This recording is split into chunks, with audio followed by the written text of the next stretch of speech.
സ്തനാർബുദം ആരംഭദിശയിൽ തന്നെ കണ്ടുപിടിക്കുന്നതിനും സ്വയം പരിശോധനയിലൂടെ രോഗനിർണയം നടത്താനുള്ള ബോധവൽക്കരണത്തോടനുബന്ധിച്ച് ബൈക്ക് റാലി സംഘടിപ്പിച്ചു. Kollam obstetric and gynaec society, IMA കൊട്ടാരക്കരയും WIMAയും ചേർന്നാണ് ഈ ബോധവൽക്കരണം സംഘടിപ്പിച്ചത്. Kollam OBG society president doctor Sudha ഹരീന്ദ്രബാബുവിന്റെ നേതൃത്വത്തിൽ secretary doctor Sajini, vice president doctor Devakikutty, joint secretary doctor Sreeja, treasurer doctor Amritha എന്നിവർ റാലി നയിച്ചു. കൊല്ലം ആശ്രാമം IMA ഹാളിൽ നടന്ന bye bye to breast cancer എന്ന പ്രോഗ്രാമിൽ ജില്ലയിലെ സീനിയർ ഗൈനക്കോളജിസ്റ്റുകളായ doctor Radhabhai, doctor Mohana Menon, doctor Geetha, doctor Reena, doctor Reshmi തുടങ്ങിയവർ പങ്കെടുത്തു. സ്തനാർബുദം ആരംഭദിശയിൽ കണ്ടുപിടിച്ച് രോഗം പൂർണ്ണമായും മാറിയ സഹോദരങ്ങൾ ഉൾപ്പെടെയുള്ളവർ അവരുടെ അനുഭവങ്ങൾ പങ്കുവച്ചു. ഞാൻ ഡോക്ടർ സുധാ ഹരീന്ദ്രബാബു, കൊല്ലം OBG പ്രസിഡന്റാണ്.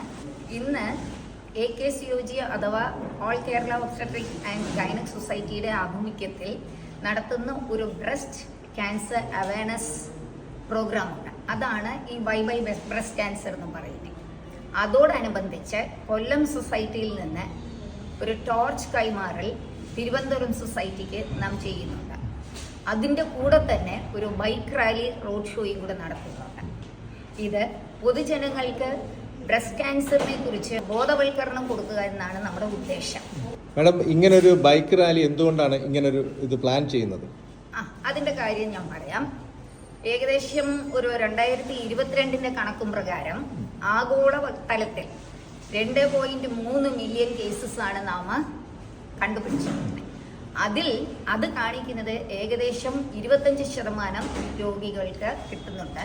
ഇതിനെ സ്ത്രീകളുടെ ഇടയിലുള്ള ഏറ്റവും മോസ്റ്റ് കോമൺ ആയിട്ടുള്ള ക്യാൻസർ ആയിട്ടാണ് നാം ഇപ്പോൾ കണ്ടുവരുന്നത്.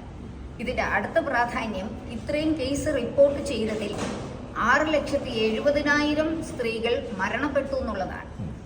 ഈ കണക്കനുസരിച്ച് പോയാൽ 2050 ആകുമ്പോഴത്തേക്ക് 40% ഇതിന്റെ ഇൻസിഡൻസ് ആകുക.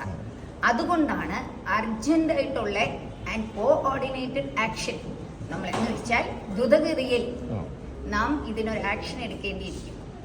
ശരിക്ക് അവയർനെസ് വളരെ ആവശ്യമുള്ളതാണ് ഈ ഒരു കേസിൽ.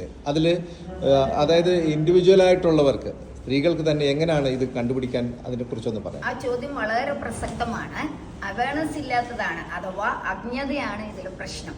അപ്പൊ നമ്മൾ പൊതുസമൂഹത്തിനെ ബോധവൽക്കരിക്കുന്നതിലൂടെ എന്തെല്ലാം നമുക്ക് ഇത് കുറയ്ക്കാൻ വേണ്ടി ചെയ്യാൻ പറ്റും എന്നുള്ളത് മനസ്സിലാക്കേണ്ടതാണ്.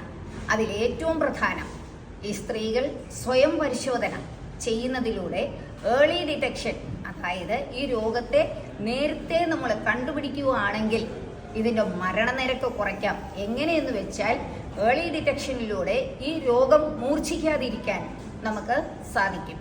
അതിലൂടെ ചികിത്സ നേരത്തെ എടുക്കുകയാണെങ്കിൽ നമുക്ക് നോർമൽ ആൾക്കാരെ പോലെ തന്നെ 99% അവരുടെ സർവൈവൽ റേറ്റ് ആക്കാൻ പറ്റുന്നത്.